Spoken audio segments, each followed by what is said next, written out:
That is what I am talking about. Another thriller in Philadelphia. Hello, everyone, and welcome to Let's Talk Raptors. I'm your host, Esteshan, my channel where you get reviews, analysis, predictions, and hot takes on all things Raptors as well as some NBA. So, the Raptors, after coming off of a tough loss against the Lakers on Friday, played the Philadelphia 76ers in Philadelphia, and it turned out to be a thriller when it shouldn't have been. So without further ado, let's talk Raptors versus the Sixers. So the Raptors come out in this game a little bit flat, and Philadelphia just comes out firing. And it seemed like it was going to get out of hand. It seemed like the Raptors didn't have it. And Philadelphia takes, I think it was in the first quarter, about a 16-point lead.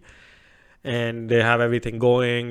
James Harden assisting the ball. Tyrese Maxey is looking like, somebody we should have considered for trading for, and everything is just going their way. And then Nick Nurse calls a timeout, and somehow something went, I don't know what he said to Pascal. Pascal just comes out and says, guys, get on my back. Let's do this shit. We don't have Fred VanVleet today, so I'm going to take you guys to the promised land. So that's exactly what he did. He comes out and he just, starts going to the bucket, and when he does that, nobody can get to him. And he's, getting the ball, everybody else involved. Scotty's doing a little bit here and there. And then Precious is looking damn good, man. He's looking like, I wouldn't say quiet, but he's looking damn good. He's got the fadeaways going. He's gotten better at getting to the bucket and everything. So they get us closer and closer, and eventually we take a 1-point lead, I think, going into the half. Then we come into the third quarter, and the Raptors are just not able to buy a bucket. And I think we scored 12 points in the third quarter. So that caused, the Philadelphia 76ers, I think, to take about a 6-point lead. And then in the fourth quarter, same thing starts to happen. Like, the Raptors start to make a comeback. Eventually, they get it up to 2-point lead with, I think there was 2 minutes left or a minute left. And that's when things got very interesting, because there was this play where Gary Trent Jr., I think Philadelphia is down by 2. Gary Trent Jr. strips Joel Embiid, is driving to the bucket, and he lays it up, and he just rolls off. It's like he can't, it's just been bad luck with this guy. He's been taking good shots. He's been getting to his spot, but it just hasn't worked out, and it rims out, and he gets fouled on that shot, not on the hand, but James Harden made contact with his leg, but they didn't call it. So, and then follow through, Siakam gets fouled, so does Boucher by Joel Embiid, and eventually, Boucher tips it in. But by that time, a foul has been called, and it gets reviewed by Doc Rivers. And then you end up seeing that, when he did touch the ball, when Gary Trent Jr. was going up, James Harden touched the ball, but he actually came in contact with Gary Trent's layup, his leg, and that caused Gary Trent to fall, which should have been a foul, but they don't call it, and it becomes a jump ball in the middle of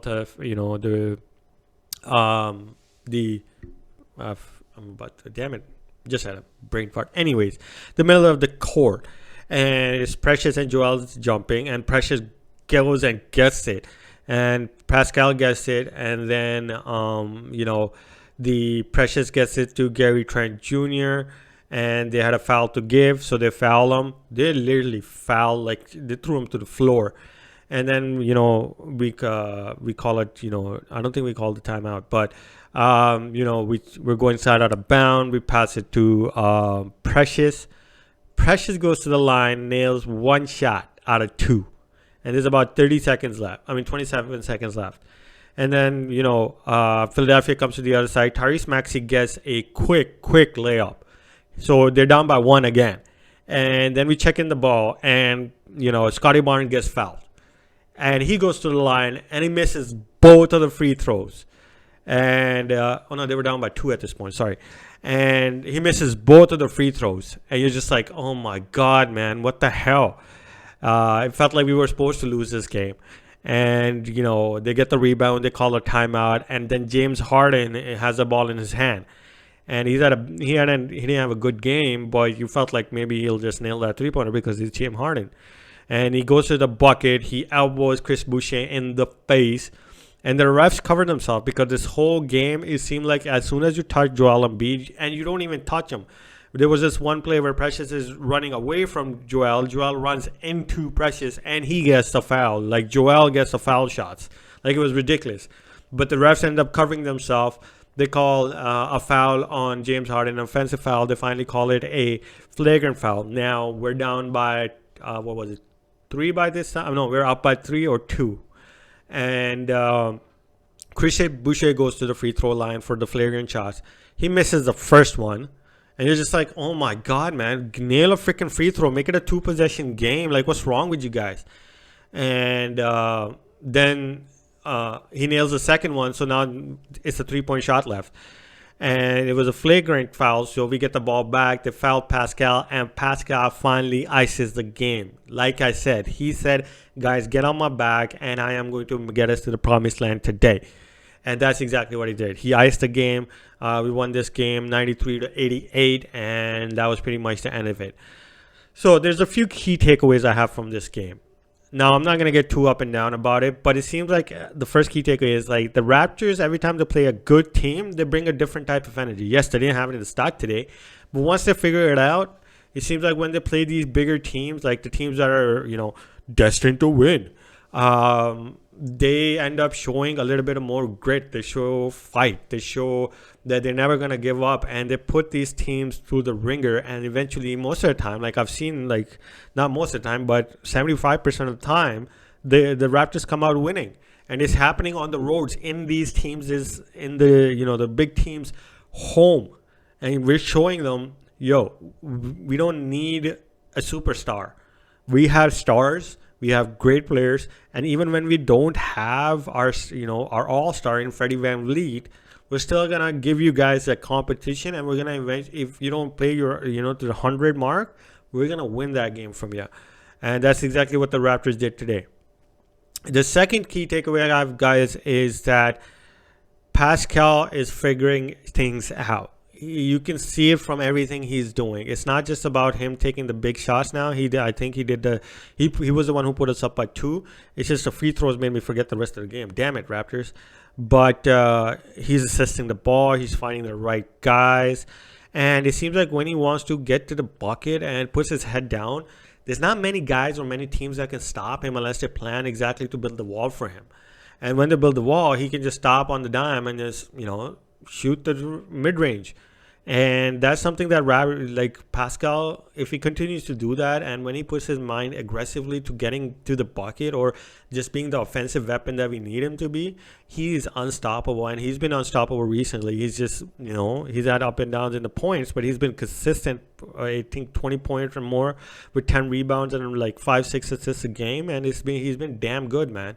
And anybody that doubted him should just shut the hell up now. The third key takeaway I have, guys, is I am loving that. I'm hoping that the Raptors end up at the 6th spot because I want us to play Philadelphia.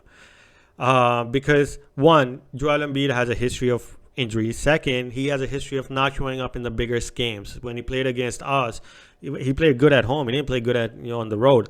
And same thing with James Harden. James Harden has not proven himself in the playoffs, and they have a lot of expectations. And when you have that much expectations on your shoulders, those shoulders might drop. And the Raptors have never been scared of Philadelphia. We have a psychological edge against them because of the shot that Kawhi hit in the face, and we took the championship after that. So we have a lot more ability to beat the Philadelphia Sixers than I would like to see, Miami, because Miami is the same similar type of, team we are. They're a grind out team. Same thing with Milwaukee. Like, you don't want to play 3, superstars. 3 stars at once. I'd rather play these guys. And they're gonna make mistakes, and I don't trust Doc Rivers coaching. Honestly, he's blown 3-1 leads the most in the NBA. So that's the team you want to play. And to get that, we need to end up at the 6th spot, and hopefully we can. Maybe Chicago dips. They haven't been doing well, so let's see what happens on that.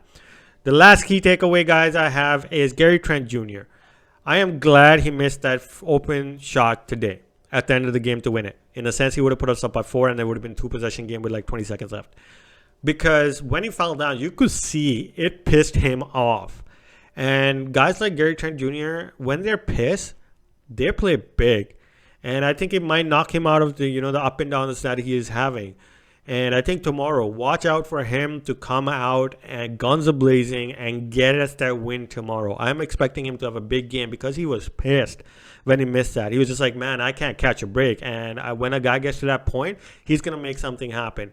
Whether, it's meant to be or not, he's going to make it happen. That's the type of guy he is. And the last thing is, guys, MVP for today's game, got to give it to Pascal Siakam. He carried us. He made the big shots. He made the big free throws twice a game. And, put up big points. I think he has 26, 10, and 8 today. So he did everything we possibly need him to do, and it was just amazing. Highlight play, it was just a Chris Boucher putback. I didn't think there was much of a highlight today. But that's all I have for you guys for this video. I hope you guys enjoyed the content. Please hit that like and subscribe button. I'm up to 75 subscribers. Let's get to the 100, man. And that's all I have for you guys for this video. I will see you guys after the Chicago game tomorrow, hopefully.